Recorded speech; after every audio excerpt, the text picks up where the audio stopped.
คนฮู้จักดี นั่นก็คือแกงแม่น้ำเลิกน้ำที่ไหลหุ้นแหงดังพลังไฟเสียงน้ำเสาะก้อนหินดังก้องสนั่นแม่น้ำทึกซอนโฮมเป็นวัตถุอันตรายคือกับประตูปิดกันชีวิตท้าวซักและนางไงเลี้ยวมาเบิ่งหน้ากันด้วยสายตาอันเต็มไปด้วยความหยาดกลัวและบอกด้วยน้ำเสียงสั้นว่าบ่มีภัยผ่านแกงนี้ได้เลยพวกเขาแนะนำพญาองค์คำให้จุ้งเหือลงผ่านค่อยๆปล่อยให้เหือไหลตามกระแสน้ำเพื่อปกป้องทรัพย์สมบัติบ่ให้สูญเสียพญาองค์คำฟังด้วยความยุ่งยากแต่ในใจของลาวมีแต่ความห่อนใจและความอยากไปฮอดให้ไวๆสายตาของลาวเบิ่งไปทางหน้าเห็นแต่ปลายทางไปหานครหลวงพระบางบ่มีเวลาให้ความกังวลของผู้รับใช้ในขณะที่เหือเข้าใกล้แกงแม่น้ำเลิก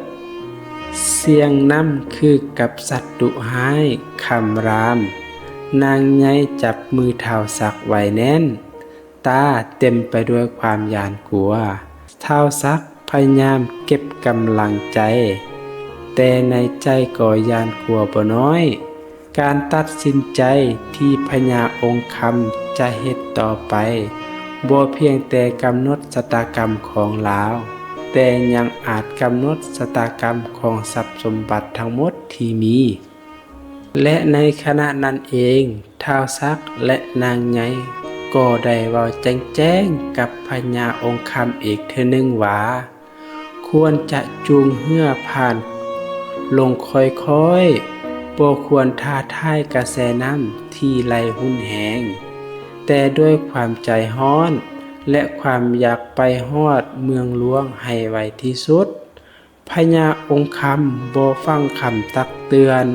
สายตาของลาวเป็นเปรียบดังไฟที่ลุกไหม้มีแต่ความปรารถนาให้ไปฮอดไวๆและเรือขนาดใหญ่ที่เต็มไปด้วยธงเงินคำก็ถึกพายลงในกระแสน้ำที่ไหลหุ้นแหงตามคำสั่งของพญาองค์ค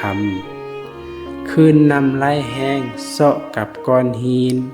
เหือสั่นไว้และโยกไปมาคือดังเหือจะปีนท้าวซักและนางไงพายเหือด้วย